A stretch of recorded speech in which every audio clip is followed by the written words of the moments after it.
Hello dear student, welcome to Advait education. मैं अंकित जैन और मैं इस बार आपके लिए लेके आया हूँ वर्केबिलिटी ऑफ कंक्रीट से रिलेटेड एक और टेस्ट। ये है वीवी कंसिस्टोमीटर टेस्ट। इसमें हम देखेंगे कि ये किस तरीके से अलग है स्लम्प कोन टेस्ट और कॉम्पैक्शन फैक्टर टेस्ट से।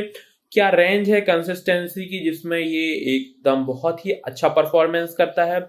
हम इसके प्रैक्टिकल एस्पेक्ट्स के बारे में भी बात करेंगे और देखेंगे कि ये कैसे परफॉर्म होता है और इसका एग्जाम्स में क्या वेटेज है, किस वे में पूछे जाते हैं, कैसे क्वेश्चंस आते हैं। तो आइए स्टार्ट करते हैं वीवी कंसिस्टोमीटर टेस्ट। वीवी कंसिस्टोमीटर टेस्ट।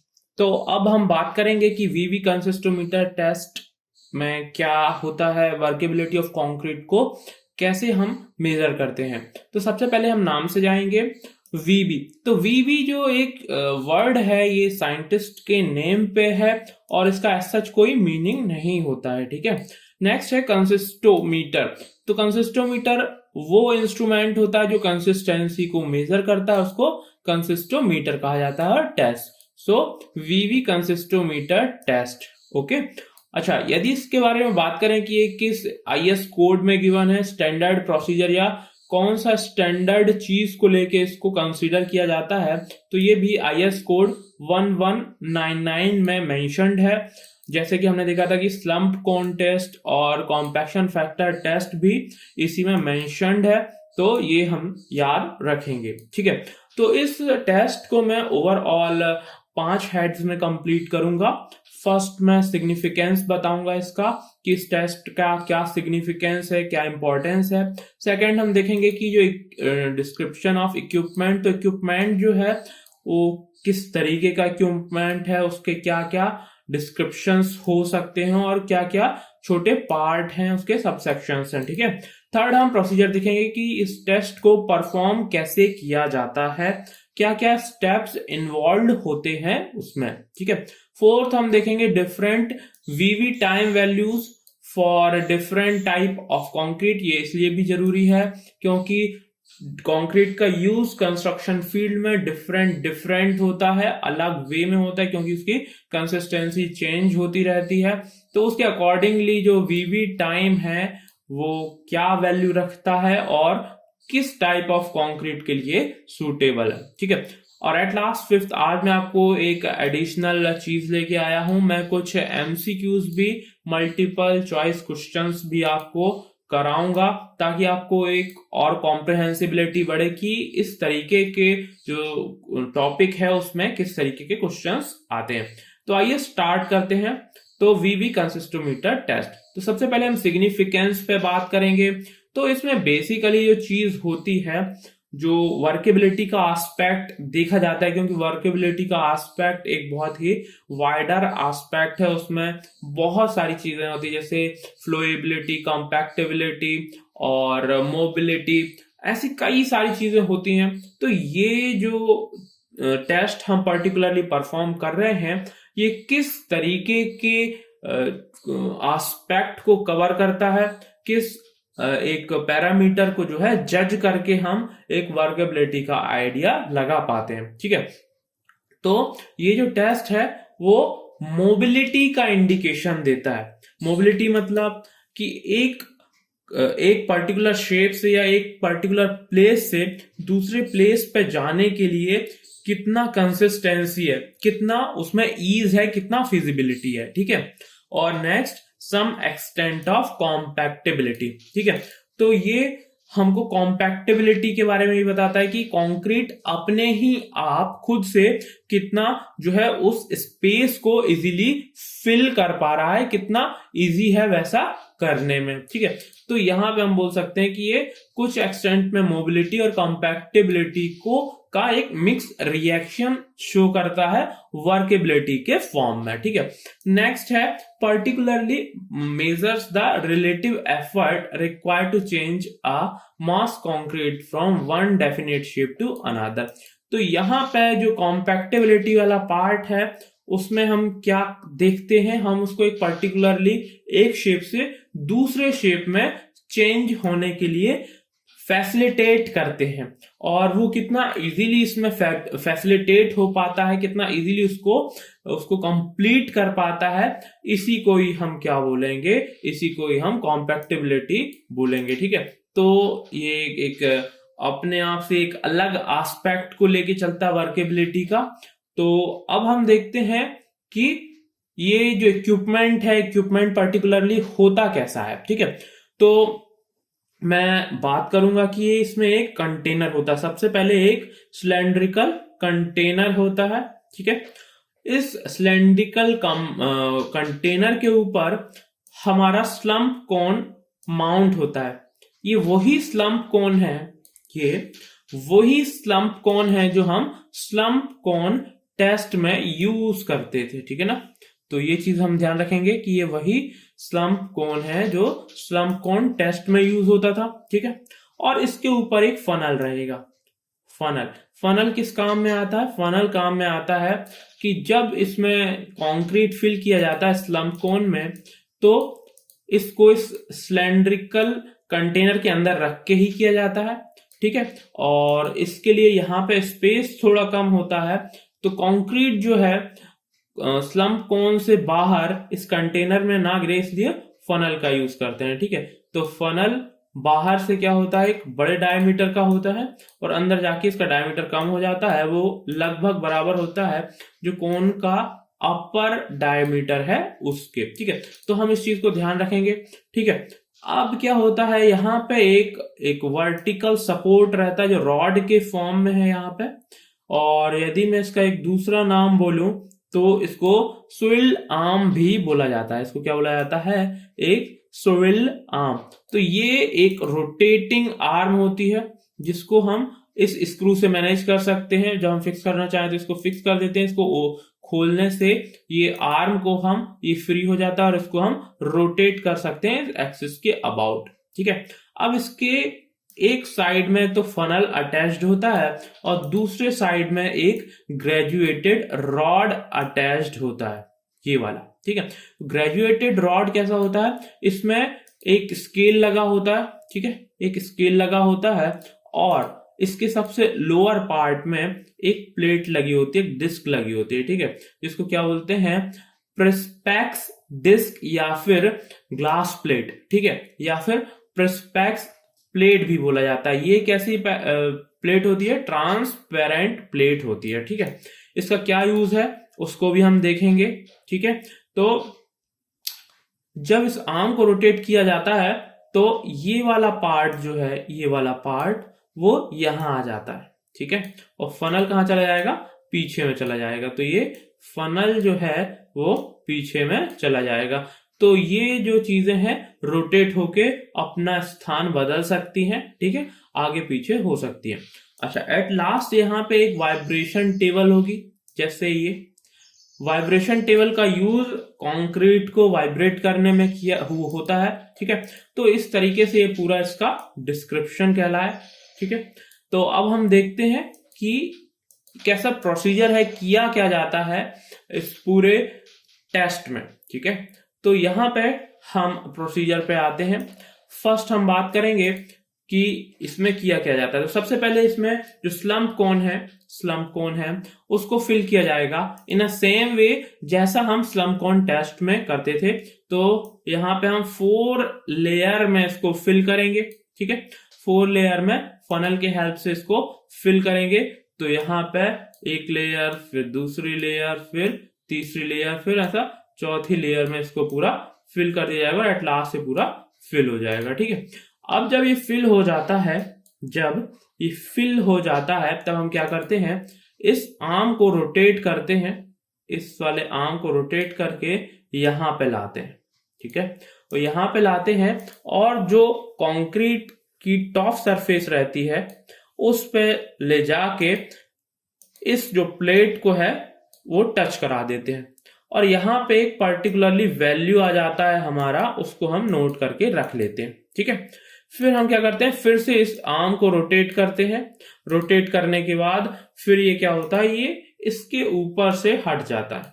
ठीक है, अब हम क्या करेंगे? अब हम इस जो कोन है, स्लम्प कोन का मोल्ड है, उसको उठा लेंगे। ठीक है। तो स्लम्प कोन के मोल्ड को जैसे ही हम उठाएंगे तो यहाँ पे जो हमारा कंक्रीट अंदर में फिल था वो थोड़ा डिस्टॉर्टेड होगा, ठीक है। तो देख लेते हैं। तो सेकंड क्या है, जो ग्लास प्लेट या परपेक्स प्लेट है उसको लेवल्ड करते हैं टॉप ऑफ द कंक्रीट में और ग्रेजुएटेड वैल्यू रिकॉर्ड कर देते हैं। तो ये हो गया। थर्ड है slump cone is lifted off and glass plate is lower to measure the slump value, ठीक है। तो जब हम क्या करते हैं, स्लम्प कोन को हटा देते हैं, ठीक, तो यहाँ पे हमको कुछ एक डिस्टॉर्टेड पार्ट मिलेगा जिसका हाइट जो होगा बेस वाले से या जो कॉम्पैक्टेड वाले से थोड़ी कम होगी। फिर से इसको रोटेट करके यहाँ पे लाते हैं और फिर से जो स्लम्प था उसकी डेप्थ को मेजर करते हैं। तो हमें एक बेसिकली ये आइडिया मिल जाता है कि वो किस तरह का या किस कंसिस्टेंसी का मिक्स है, ठीक है। अब आगे हम क्या करेंगे, अब हम क्या करेंगे, ये वाइब्रेशन टेबल में इसको स्विच ऑन करके वाइब्रेशन स्टार्ट करेंगे और साथ ही साथ सेम टाइम पे हम क्या करेंगे, एक स्टॉप वॉच लेंगे, वो भी चालू करेंगे। अब यहाँ पे जो डिस्टॉर्टेड कंक्रीट था लगभग कोन के शेप का ही था, ठीक है, वो क्या होगा, धीरे धीरे करके एक नीचे तक जाके सिलेंड्रिकल कंटेनर में क्या हो जाएगा, बैठ जाएगा, ठीक है।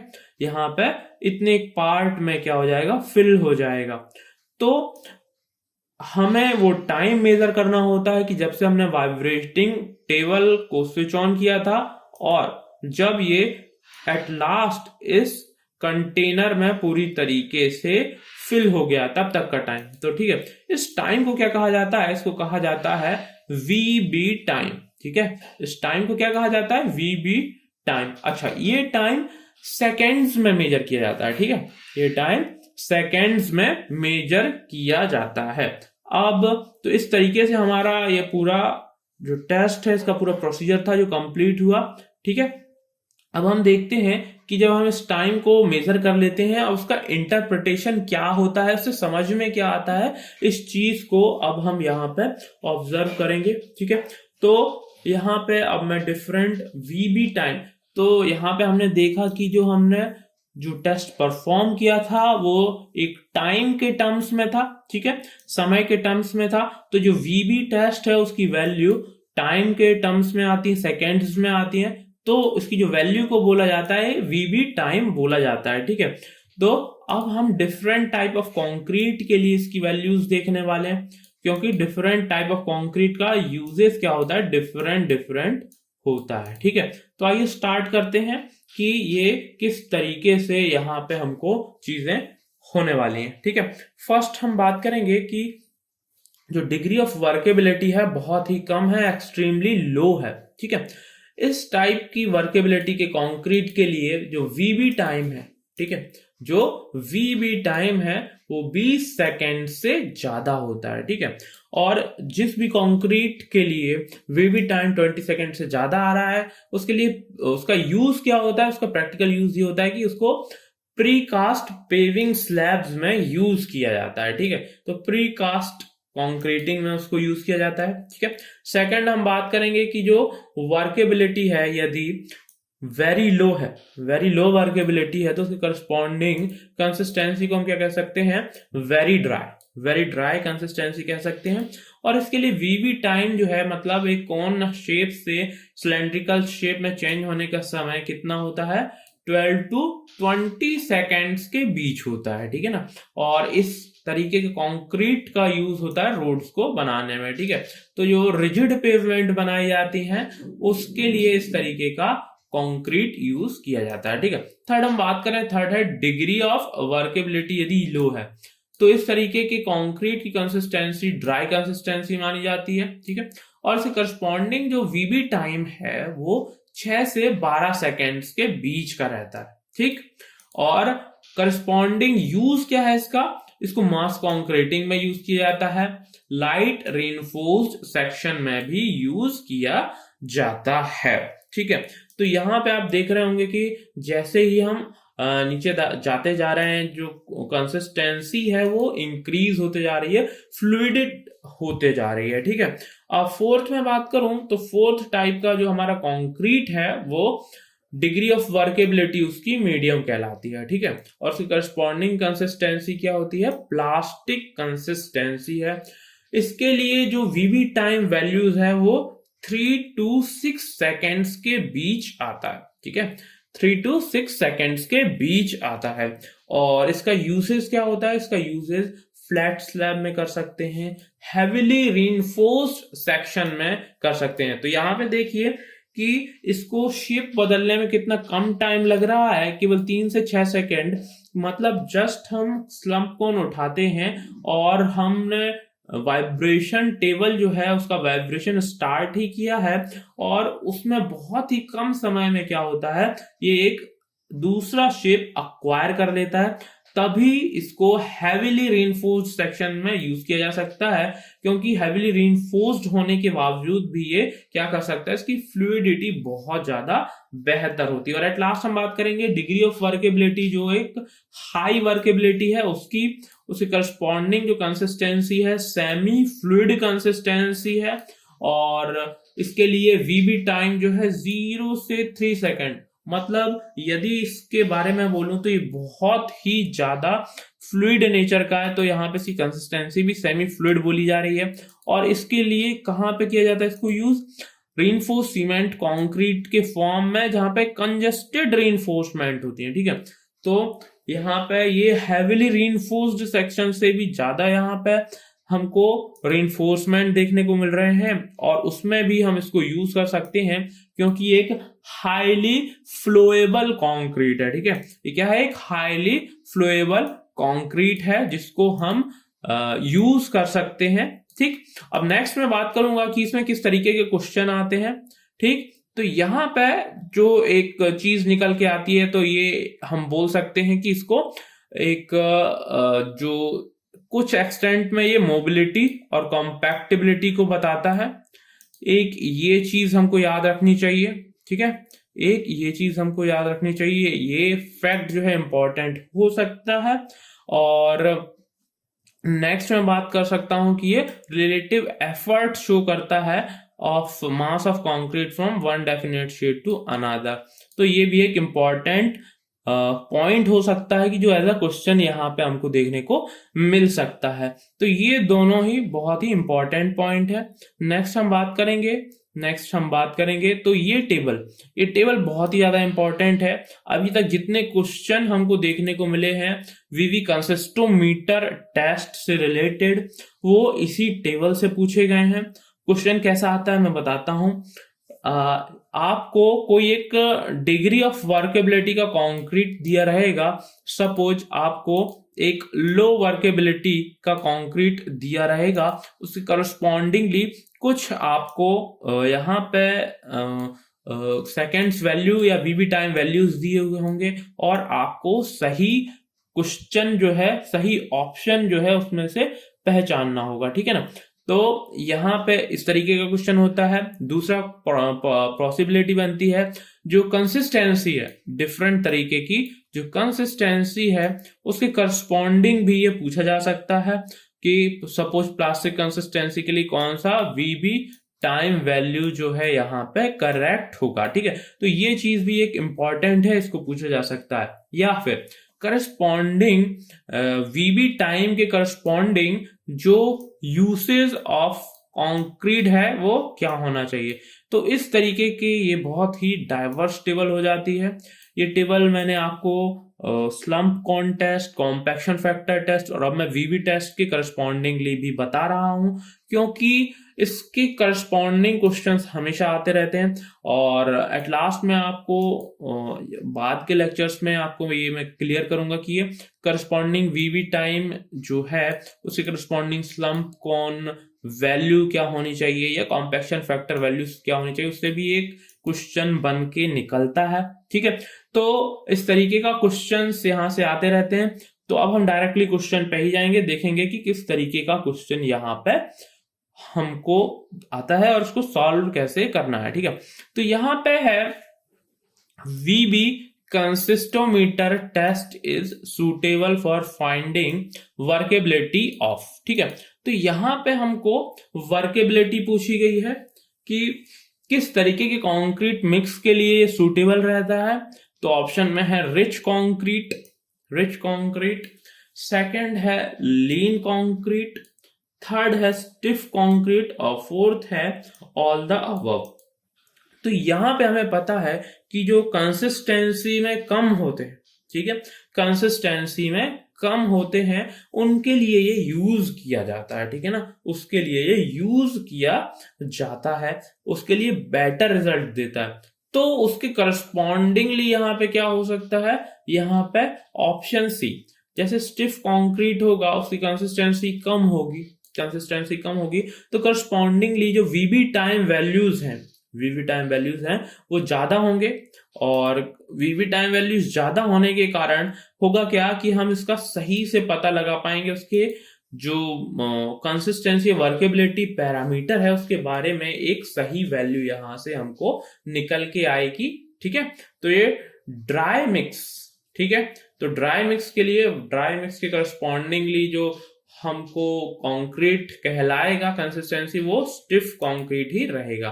तो ये चीज हम याद रखेंगे, ठीक है। अगले क्वेश्चन की तरफ जाते हैं। अगला क्वेश्चन है what is the VB time for medium degree of workability. तो ये जिस तरीके का क्वेश्चन मैं आपको बोल रहा था कि यहाँ पे आता है, ये उसी तरीके का क्वेश्चन है। एक बार ऑप्शंस देख लेते हैं। 15 to 20 seconds medium degree of workability के लिए, बी है यहाँ पे 10 to 15 सेकेंड्स, सी है 2 to 5 सेकेंड्स और डी है 0 to 2 सेकेंड्स। तो इस चीज का आंसर हम इस टेबल से भी दे सकते हैं। मैं टेबल की तरफ इसलिए ला रहा हूं क्योंकि आप पहली बार यदि टेबल देखे होंगे तो आपको वैल्यूज याद नहीं हुई होंगी। तो मीडियम डिग्री ऑफ वर्केबिलिटी के लिए जो वीवी टाइम वैल्यूज है वो 3 to 6 सेकेंड्स के बीच है, 3 to 6 सेकेंड्स के बीच है। तो अब हम फिर से देखते हैं एक बार ऑप्शंस। तो यहाँ पे 2 to 5, ठीक है, 2 to 5 सेकेंड्स जो है मोस्ट क्लोज आंसर, ठीक है, और ये बहुत ही ज्यादा क्लोज आंसर है, और दूसरे जो वैल्यूज हैं उसके रिलेवेंस में बिल्कुल भी नहीं है, ठीक है। तो यहाँ पे हम बोलेंगे कि जो ऑप्शन सी है, ऑप्शन सी 2 to 5 सेकेंड्स जो है यहाँ पे करेक्ट आंसर होगा। तो आज मैं बात करूं, आज हमने कंप्लीट किया एक और टेस्ट जो कि था वीवी कंसिस्टोमीटर टेस्ट। तो इसी तरीके से मैं आपके लिए एक नए टॉपिक्स बार बार लाता रहूंगा, और उससे रिलेटेड जो कॉन्सेप्ट हैं, फैक्चुअल वैल्यूज जो इंपॉर्टेंट हैं एग्जाम के लिए, उनको भी मैं आपको बताता रहूंगा। तो मैं बस आपसे विदा लेना चाहता हूं और यही कहूंगा कि तैयारी बहुत अच्छे से करते रहिए, दम लगा के करते रहिए। तो goodbye, good luck, bye bye.